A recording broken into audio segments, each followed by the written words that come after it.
Joining me right now on the set, we have Eric Yaverbaum, who is a regular contributor to Fox News, as well as Liz Trotta. Great to see you both again. And we're going to get an update for you from the White House. But in the meanwhile, let's talk about what's at stake right now, what's at play. Give me your thoughts about where we are at this point, given the fact that we have been, it appears to be successful in terms of hitting the targets on the ground there. We don't know quite yet what the end game is here. What you were saying about the administration and President Obama, unfortunately, over the course of the last week, you're exactly right. I have no clue, no clue, and I hate to admit that on air, but what are we doing there? What is the objective? Well, that's the question. It's a question for everybody, the Democrats and the Republicans. And if George Bush had done this when he was president, I know what my party would have done to him. Here's a guy that's been in power for 40-some-odd years. He has, been he's a horrible person, responsible for the downing of Pan Am Flight 103 and over Lockerbie, Scotland, as well as the nightclub bombing that happened when Reagan ended up trying to send him a message with some bombs on the ground there at that time. I mean, he's not... he's a bad guy. We should get rid of him, but there's a lot of bad guys. But I understand that, but he actually directly did he did take aim at United States interests, and we've never done anything about it. So this is an opportunity to make no one likes revenge more than I do, but this is the wrong time. But I hear the arguments. I mean, if you're going to do this now, what about what's going on in Bahrain? What about Yemen? What about these other countries where they're bad guys? And what about the fact that we just don't have the money? Right. The money is ridiculous. That's the main thing. You can add up the dollars. It's insane. I have. Mentally, I keep adding so do I. Every time a missile goes off. I mean, how much money do we have to spend? Where else are we going to go? I know. And what are we doing when we're spending our money there anyway? Let me ask you, do you think that the United States should have sat it out and just not been involved in this? Yes. Totally. With other countries? Completely. Well, they had the choice, sit it out or do not be perceived as a leader, which is what we're being perceived as right now. But we shouldn't be involved at all, because whether we're perceived or not, we're going to be, because we have the hardware and we have the people. Well, no, what we did is we went down the middle. We didn't sit it out, and we didn't take a leadership position. Yeah, but those installations are all being taken out by American material. We have equipment and, the kind of... defense systems that they don't even have. They're quite unique. And so what are we going to do now for just the average layman who says, well, what's going to happen tomorrow after we take out all taxes are going to go up. Well, what about the insurgents? What's going to happen inside? Everything's just going to be, good tomorrow? We don't know who we're dealing with. Yeah. We don't even know who... No, we're dealing with people who hate us on the other side, The New York Times, one editorial says, should we have copies of it, saying that we should be careful. We should help them set up a government. What? Yeah, they want our help. That's the thing. They want our help.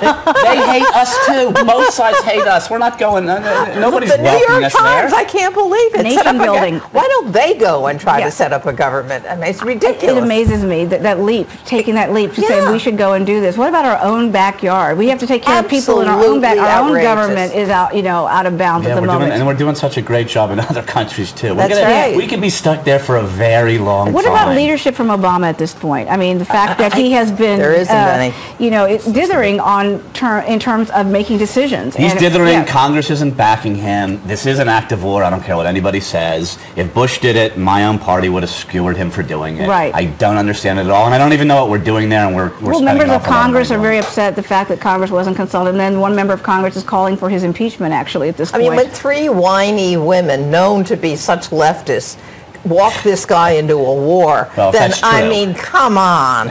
Well, in the Senate, he always often voted present. He couldn't make a decision. That's right. So, and I feel like in the Senate for how long that he was there for? In the state Senate, we're an adult in charge right now. In the state Senate in Illinois, he did it an enormous number of times. Exactly. So what is this? I know, but that's his whole resume. That's the problem. If you're, I mean, if you're ever in the room, to me, Obama is my peer, age-wise. I want an adult running the country right now, somebody who can make a decision and tell us what it is. I didn't like George Bush at all. I didn't like what he had to say, but at least he said something. I don't know what Obama stands for right now. I don't know what he's saying in this situation. The disconnect between if you get inside the military to what lifers in the military think versus what politicians think. Exactly. They're a very good point, Eric. And then the third part of that triangle that sort of frames the U.S. debate is, what's our perception here? We got the military perception, we got the political perception, and how's it framed here? And they're talking about 5 stars for General Petraeus. Excuse me, for what? You just cut to the chase, Liz, don't you? You just cut to the chase. There you go. I just can't believe it. I'll mess with any politicians, but not a general. Well, I mean, you know, I don't believe in maligning him the way people like MoveOn.org did. I mean, far from that. But I would say the same thing about the whole command, quite frankly. I mean, they've sat on this thing and given us these measured progress reports. The thing is a failure. But is that Petraeus? When he accepted this position, he accepted the position where he is at in this state of the world, knowing we don't have enough money to be in Afghanistan either. It's not his money. Okay. But he took the job. Of course. All right, of course. so we're in it now. We're in it. And the fact That's right. you know, President Obama is saying politically, you know, he is of the mind that Gaddafi has to go. But militarily, he's saying there are not going to be boots on the ground. That well, people are going to just kill him. How do you killing? reconcile that? How about killing?